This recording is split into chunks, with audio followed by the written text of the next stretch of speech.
हरियाणा के पूर्व CM OP Chautala का निधन। शिक्षक भर्ती घोटाले में तिहाड़ जेल गए थे।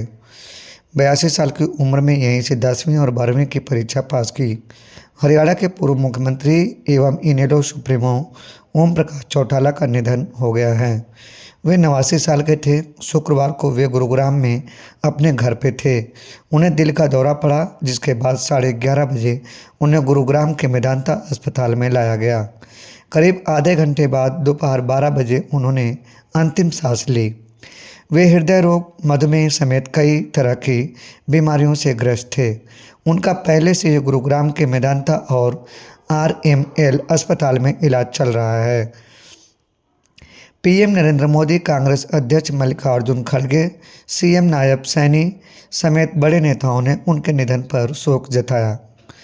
पीएम मोदी ओपी चौटाला के साथ अपनी पुरानी फोटो शेयर करते हुए कहा कि प्रदेश की राजनीति में वे वर्षों तक सक्रिय रहे और चौधरी देवी लाल जी के कार्यों को आगे बढ़ाने का निरंतर प्रयास किया। ओपी चौटाला पूर्व उप प्रधानमंत्री चौधरी देवीलाल की 5 संतानों में सबसे बड़े थे। उनका जन्म 1 जनवरी 1935 को हुआ। वे 5 बार हरियाणा के मुख्यमंत्री रहे। शुरुआती शिक्षा के बाद ही चौटाला ने पढ़ाई छोड़ दी थी। 2013 में शिक्षक भर्ती घोटाले के दौरान जब चौटाला तिहाड़ जेल में बंद थे, तब उन्होंने 82 साल की उम्र में 10वीं 12वीं की परीक्षा पास की। आज शुक्रवार 20 दिसंबर शाम तक उनका पार्थिव शरीर सिरसा स्थित उनके पैतृक गांव चौटाला लाया जाएगा। कल सुबह 8 बजे से 2 बजे तक उनकी पार्थिव देह अंतिम दर्शन के लिए रखी जाएगी। कल दोपहर 3 बजे तेजा खेड़ा फार्म सिरसा के शमशान घाट में उनका अंतिम संस्कार किया जाएगा। ओपी चौटाला के निधन का पता चलते ही उनके पोते पूर्व डिप्टी सीएम दुष्यंत चौटाला और परिवार के करीबी गुरुग्राम में मेदांता अस्पताल पहुंच गए हैं। ओपी चौटाला का 5 बार सीएम बनने और तिहाड़ जेल जाने का सफ़र जानते हैं अगली कड़ी में। पहला चुनाव हार गए थे चौटाला। उपचुनाव में जीते ओम प्रकाश चौटाला की चुनावी राजनीति की शुरुआत 1968 में हुई। उन्होंने पहला चुनाव देवीलाल की परंपरागत सीट एलनाबाद से लड़ा। उनके मुकाबले पूर्व सीएम राव बीरेंद्र सिंह की विशाल हरियाणा पार्टी से लालचंद खोड़ ने चुनाव लड़ा। इस चुनाव में चौटाला हार गए। हालांकि हार के बाद भी चौटाला शांत नहीं बैठे। उन्होंने चुनाव में गड़बड़ी का आरोप लगाया और हाई कोर्ट पहुंच गए। 1 साल चली सुनवाई के बाद कोर्ट ने लालचंद की सदस्यता रद्द कर दी। 1970 में उपचुनाव हुए और चौटाला ने जनता दल के टिकट पर चुनाव लड़ा और विधायक बने। पिता केंद्र सरकार में गए तो चौटाला को मुख्यमंत्री बना दिया। साल 1987 के विधानसभा चुनाव में लोकदल को 90 सीटों में से 60 सीट पर जीत मिली।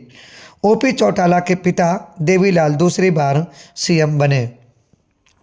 2 साल बाद हुए लोकसभा चुनाव में केंद्र में जनता दल की सरकार बन गई, जिनमें वीपी सिंह प्रधानमंत्री बने। देवीलाल भी इस सरकार का हिस्सा बने और उन्हें उप प्रधानमंत्री बनाया गया। अगले दिन दिल्ली में लोकदल के विधायकों की बैठक हुई, जिनमें ओपी चौटाला को सीएम के लिए चुन लिया गया। पहली बार सीएम बन पिता की सीट पर लड़े। 2 बार हिंसा हुई।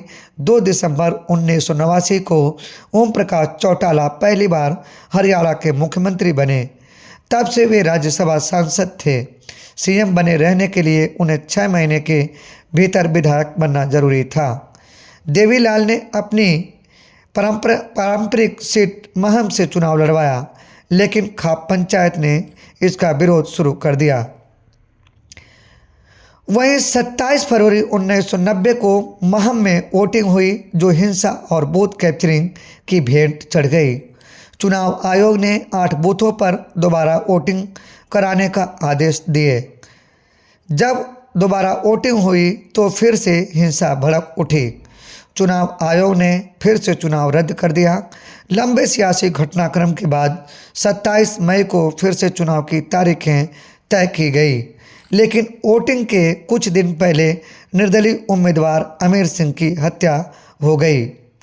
चौटाला ने दांगी के वोट को काटने के लिए अमीर सिंह को डमी कैंडिडेट बनाया था। अमीर सिंह और दांगी एक ही गांव मदीना के थे। हत्या का आरोप भी दांगी पर लगा। जब पुलिस दांगी को गिरफ्तार करने उनके घर पहुंची तो उनके समर्थक भड़क गए। पुलिस ने भीड़ पर गोलियां चला दी। इसमें 10 लोगों की मौत हो गई थी। ओपी चौटाला अपने बेटों अजय चौटाला और अभय चौटाला के साथ उनके दोनों बेटे अब राजनीतिक तौर पर अलग हैं। अभय इनेलो को संभाल रहे हैं, वहीं अजय चौटाला ने उनसे अलग होकर जननायक जनता पार्टी बना ली थी। पहली बार में सीएम बनने के 5.5 महीने बाद इस्तीफा देना पड़ा। महम में हुई इस हिंसा का शोर संसद में भी गूंजने लगा। प्रधानमंत्री वीपी सिंह और गठबंधन के दबाव में तत्कालीन प्रधानमंत्री देवीलाल को झुकना पड़ा। पहली बार मुख्यमंत्री बनने के बाद 5.5 महीने बाद ओम प्रकाश चौटाला को इस्तीफा देना पड़ा। उनकी जगह बनारसी दास गुप्ता को सीएम बनाया गया। दूसरी बार 5 दिन में ही मुख्यमंत्री पद छोड़ना पड़ा। कुछ दिन बाद चौटाला डबरा सीट से उपचुनाव जीत गए। बनारसी दास को 51 दिन बाद ही पद से हटाकर चौटाला दूसरी बार सीएम बन गए। मगर महम में हुई हिंसा का मामला ठंडा नहीं हुआ।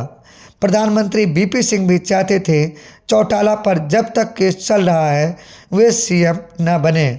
मजबूरन 5 दिन बाद ही चौटाला को फिर से पद छोड़ना पड़ा। अब की बार उन्होंने मास्टर हुकुम सिंह फोगाट को सीएम बनाया। केंद्र की मदद से तीसरी बार सिर्फ 15 दिन के लिए मुख्यमंत्री बने। साल 1990 के बाद प्रधानमंत्री वीपी सिंह सरकार को बाहर से समर्थन दे रही भाजपा ने राम मंदिर बनाने के लिए रथ यात्रा निकालने का फैसला किया। वीपी सिंह ने आडवाणी के साथ रथ यात्रा न निकालने के लिए कहा, लेकिन वे नहीं माने। इसके बाद आडवाणी को बिहार के समस्तीपुर से गिरफ्तार कर लिया। गिरफ्तारी से नाराज भाजपा ने वीपी सिंह सरकार से समर्थन वापस ले लिया। 7 नवंबर 1990 को वीपी सिंह को सरकार गिर गई। इसके बाद जनता दल से चंद्रशेखर पीएम बन गए और देवीलाल को उप प्रधानमंत्री बना दिया।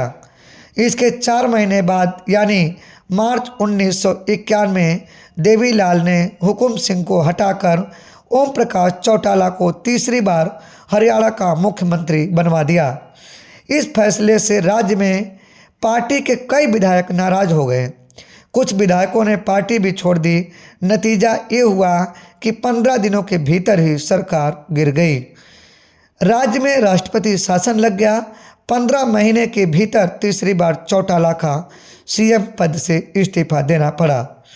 25 सितंबर 2014 को हरियाणा के जिंद में एक रैली के दौरान संबोधित करते हुए ओम प्रकाश चौटाला भाजपा बंसीलाल का गठबंधन नहीं चला। चौटाला चौथी बार सीएम बने। 1996 में चुनाव के बाद बंसीलाल की हरियाणा विकास पार्टी ने भाजपा के साथ सरकार बनाई।